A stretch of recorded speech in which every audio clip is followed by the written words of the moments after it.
collaborative effort. I'm sure this would give us a lot of new ideas and new ways of working together. And as Dr. has mentioned about different initiatives that Mangroves has taken in this regard, and many other corporate sectors is also doing similar work, and they would, I'm sure they would appreciate and would like to be in collaboration with government and development sector in this respect definitely. So we would look into opportunities and possibility of working together on this very important agenda that we are focused on.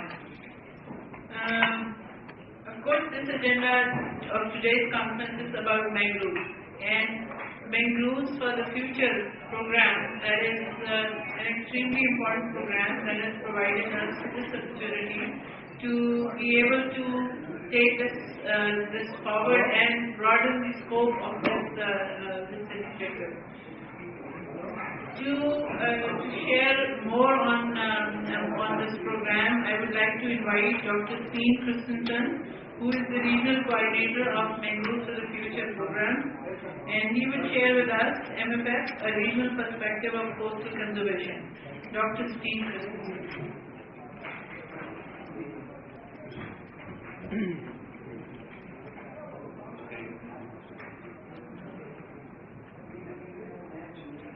Okay, thank you, ladies and gentlemen, for giving me this opportunity to share the Mangroves for the Future initiative with you all. So we have to look back to understand how it all began.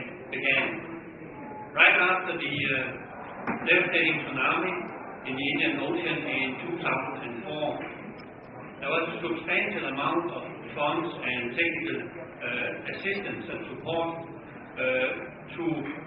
for immediate relief and rebuilding. It was provided by the international community, but very soon showed that the international community and the international organizations, aid organizations, were not prepared to operate in a disaster of this size. In many cases, there were communities who were directed into a development, you can say, where they were increasing the pressure on the ecosystems and the natural resources on which they depend.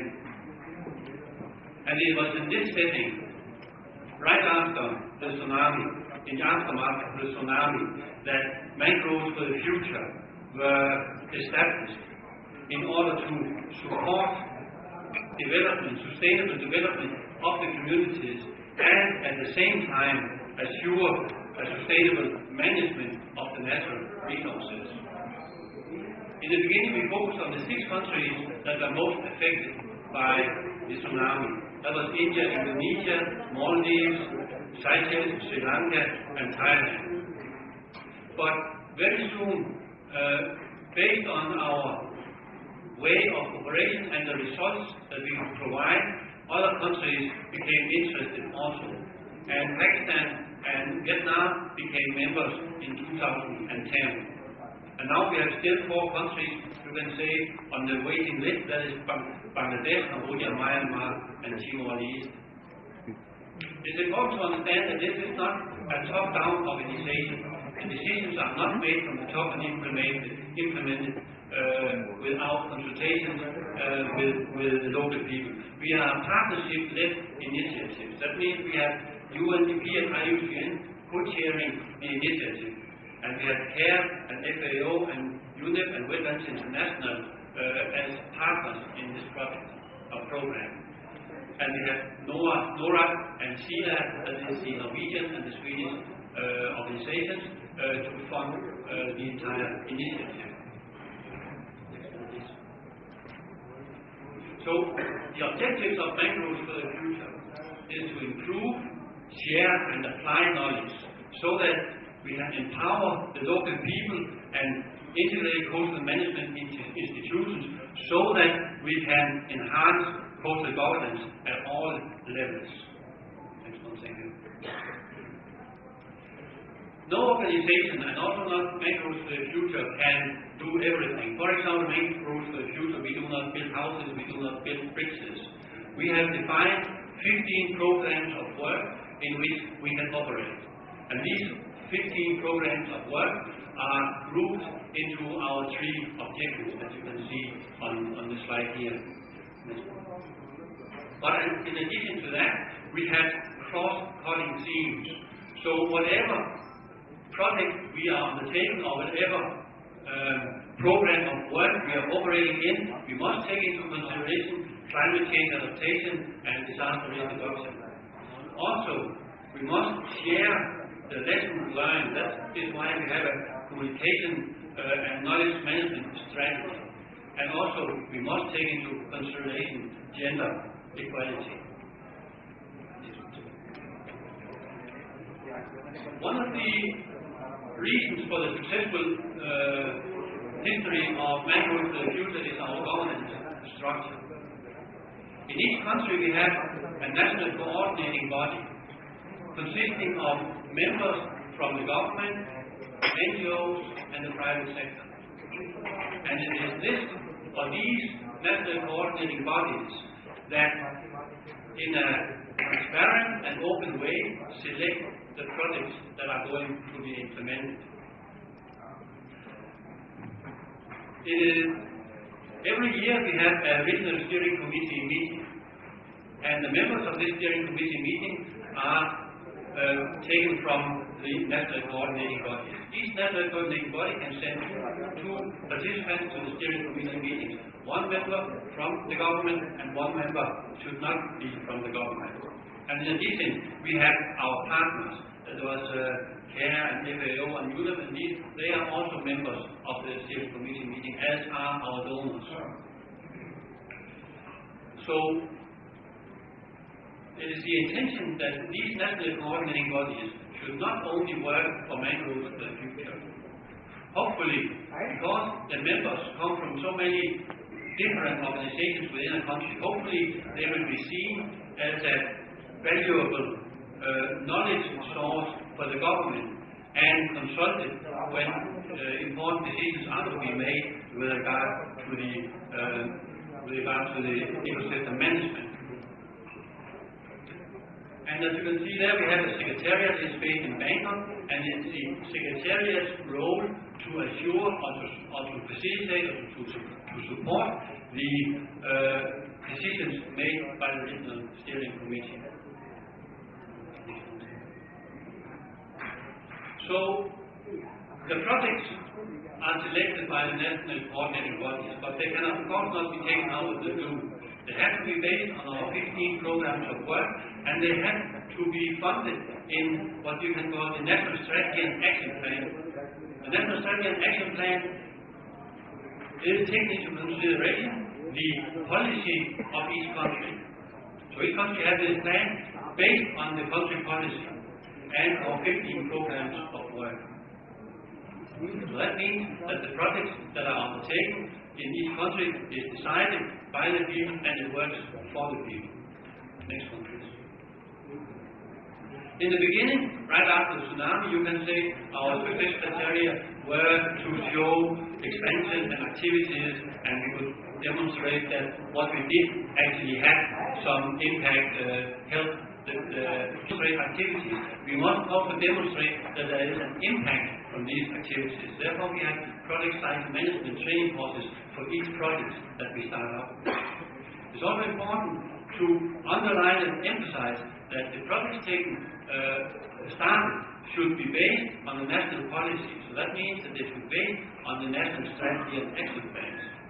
And as we just heard, private sector engagement is a very important measure if you want to assure sustainability. So that has also become one of our focus areas. And the whole idea with having a regionalized operation or initiative like Mangroves for the Future is that you are able to take the lessons learned in a given community and share it at the national level and even at the regional level. And that is why we have a knowledge management and communication strategy. We have three modalities for project implementation. We have small grants, medium grants, and then regional initiatives. The small grants and the medium grants are those selected by national coordinating bodies. And the regional initiatives are decided upon by the steering committee. They are of larger scale and they should involve at least 2 or 3 countries. And now Pakistan, for example, is involved in 2 regional initiatives looking at coastal erosion and looking at income for coastal communities for mangrove protection. These are regional problems, so therefore it's very important to address them at the regional level. This is a quick summary of our achievements so far. We have completed, actually not 89, but closer to 100 small grant projects, and we are working on 10 larger projects. Next one, please. So in order to be able to share the knowledge and apply the knowledge achieved from the local level, we have at the regional level, we have established a monitoring, learning and evaluation procedure. So this is one of the criteria for success that we can apply these knowledge at the regional level. So for each project, we are undertaking regularly monitoring of the process and the results. And these processes and results are picked up by our knowledge platform and shared in various ways. We have a website, online website. We are producing books. We have an electronic newsletter, and we are making conferences, and we are making symposiums and various learning events. And for example, every year when we have the regional steering committee meeting, we also have a learning event where we try to share the specific knowledge in the country who are hosting the regional steering committee meeting. And this year, actually, Pakistan is going to host the regional steering committee, which is the most important event for mangroves future. And now they are sitting down in a subcommittee to decide upon what should be the learning event this year. Last year it was about, we had the steering committee meeting in the Maldives, and in the Maldives they have big involvement of, you can say, of the hotel business in that's the involvement of the private sector in the ecosystem, sustainable ecosystem management. So that was the learning event last year. Next one, please. So let me take you through a few examples on how we work based on this. So we work now to strengthen the resilience of coastal communities, and there are many components of resilience. That means that mangroves for the future is not only about planting trees. We are also restoring ecosystem health in various ways. We are developing alternative livelihoods, and we try to add to the daily household income in order to reduce the pressure on the ecosystems. And we are trying to increase knowledge and awareness of integrated coastal ecosystem management.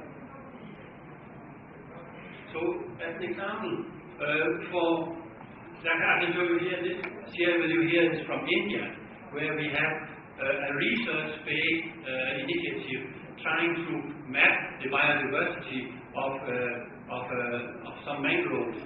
And this particular project actually led to nomination of a conservation reserve through the formation of a state-level steering committee for the conservation of the mangroves and corals. And another example is also from India, where we had an example as you find many places, that you have a mangrove area and you cut down the mangroves in order to make shrimp farms. After some time, there might come some disease in the shrimp farms and they can no longer be used as shrimp farms. Unfortunately, because of the